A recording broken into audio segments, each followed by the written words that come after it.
Hey guys, Joe Thorn here from Doctrine and Devotion. Tonight I wanted to take a few minutes to answer a question that has been asked quite a bit. Over the last few weeks, it's been asked online, it's been asked publicly on Twitter and on Facebook. And the question is, can I ever trust a pastor again? Now, this question comes not just because most recently James McDonald has been fired, and there's been a lot of accusations made about him.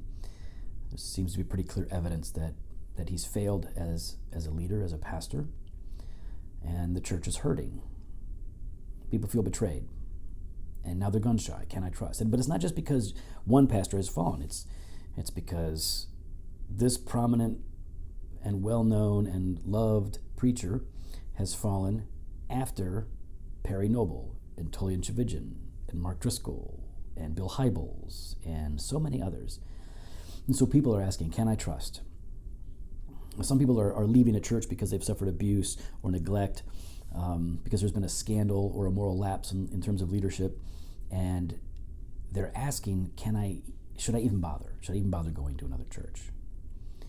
I just want to encourage you tonight that you can learn to trust again, and you can trust pastors. In fact, let me just assure you, I've been in pastoral ministry for over 20 years. So I know a lot of pastors. I know pastors that are authors and they're on the big stage at the big conferences. And I know pastors that have never even had a blog post put up online. And the best pastors that I've ever known are pastors that do not have a big platform. Most of them haven't been published. The best pastors that I know are unknown, really, except to their own congregation. There are good leaders out there that you can trust. And it might help you just to begin to think about trust and how it works anyways. Because the truth is you trust people every day. You trust your friends, you trust your family, right? You trust the Uber driver to get you from point A to point B. You trust experts to tell you the best way to cut weight or build muscle or learn a new skill. We trust people, which means that we believe them. We believe that they are right or true or fair. Right? We believe that they're going to do what's right. And the reason we trust these people typically is immediately because maybe they have a title or a position. Right? And that assumes, at least in our minds, we assume that they've been vetted, that they've been trained, and that they occupy that position of authority typically because they've been trained for it. So think officer of the court, police, fireman, whatever. Sometimes we trust people because of their reputation. We've heard good things about them, and so we have that to go on. Sometimes we can look at their body of work and go like, wow, I really like what I've seen them do. And so that's an indicator. It's one of the reasons we might trust somebody. And then, of course, when it comes to family and friends, people that you trust them because you have a relationship with them. But if you start to go deeper, and if you're hurt and you're wondering, like, I need some things that I can specifically look at to know if I can trust this person. When it comes to pastoral ministry, of course, you want to look at 1 Timothy chapter 3. There, in the beginning of that chapter, the qualifications for elders are set forth. So that is critically important. You do want to look at that. So you can look that up. But I recently read an article in Forbes magazine, not because I generally read Forbes magazine. I was looking up articles on trust and leadership. But in this 2018 article by a guy last name Jaffe, I think, he says that there are 6 traits that are always present in leadership who is effective at building trust with people. Right? These are the people you can trust, he says. And these people exhibit the traits of reliability, transparency, competency, sincerity, fairness, and vulnerability. I'm not going to go through the whole article. I'll link to it in the description below the video. But to be reliable means that you can trust them when they say they are going to do something. You can take them at their word. They follow through. They don't shirk off their responsibilities or constantly give themselves a pass when they fail. They are reliable or trustworthy. They're also transparent. This has been a big problem with a lot of well-known churches and pastors where there's been spiritual abuse, there isn't transparency.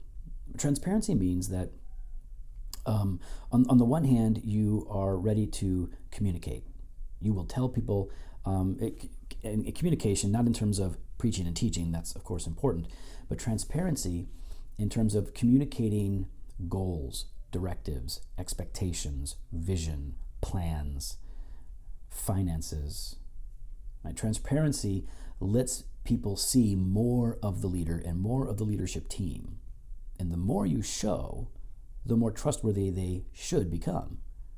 Otherwise, if they're showing more, if they're revealing more, if they're being really transparent, and they're not fit for leadership, that will be exposed. So reliability, transparency, Jaffe says competency, which just means they can do the work.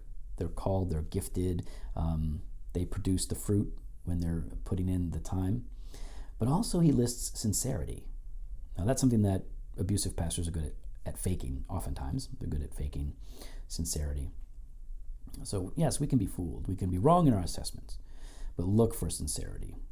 Look for the person who seems to have a genuine interest and care for the people, for the mission, for the glory of God. Fairness is the fifth trait that he lists. Fairness means that they do the right thing, even when it costs them, even if it's going to hurt their friendships, even if it's going to impact the bottom line. Fairness is justice. They're going to do what's right, however unpopular. And they're vulnerable. And when Jaffe says vulnerability, I think he's getting more at the idea that they are willing to admit their faults and own their mistakes. And with that idea of vulnerability comes this concept of being self-aware. They know where they're weak, they know where they struggle, and they don't hide it.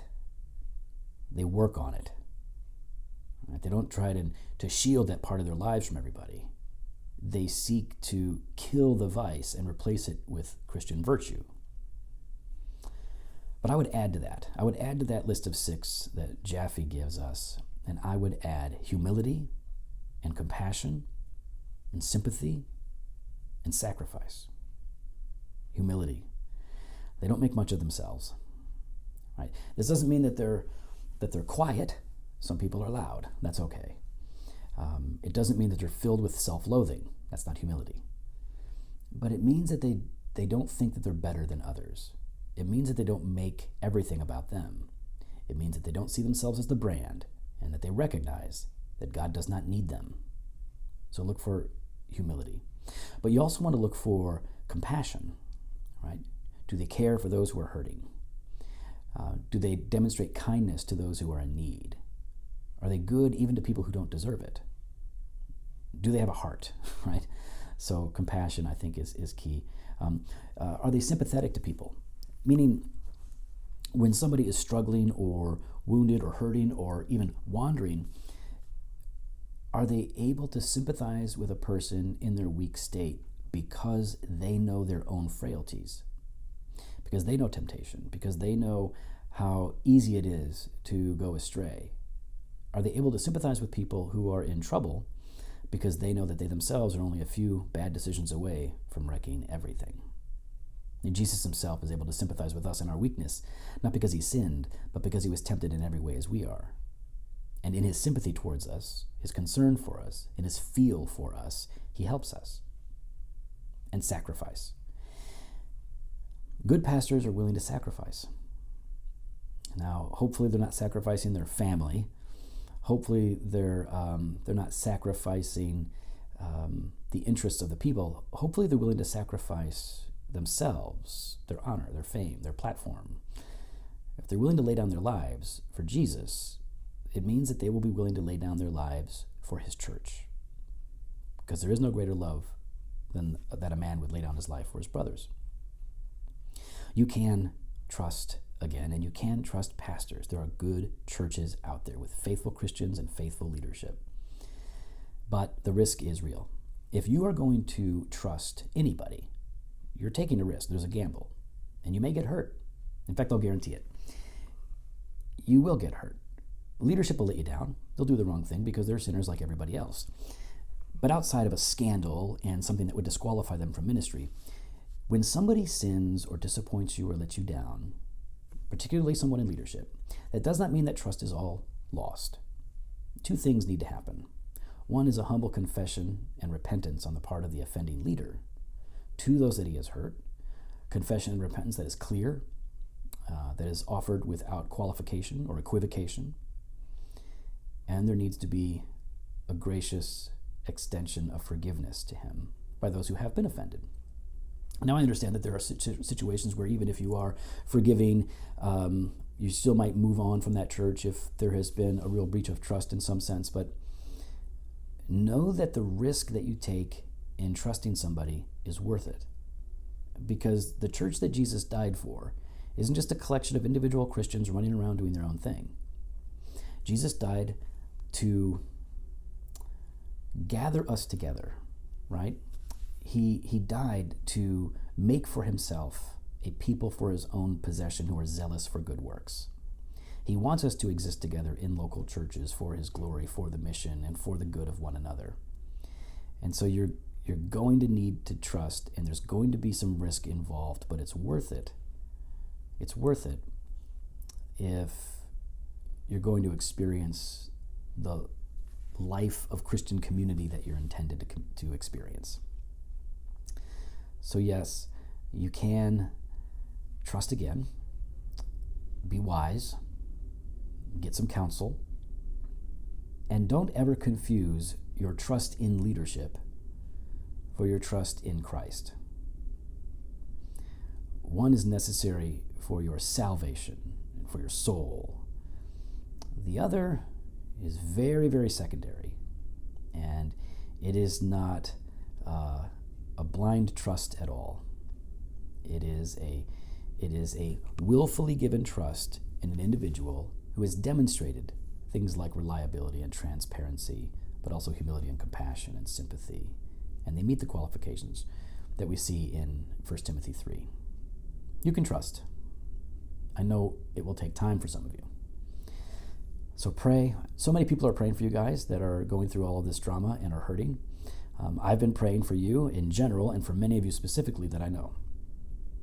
I pray that you find a good church and that you can find leadership that you can trust, and that God allows you to use your gifts to edify the body as well.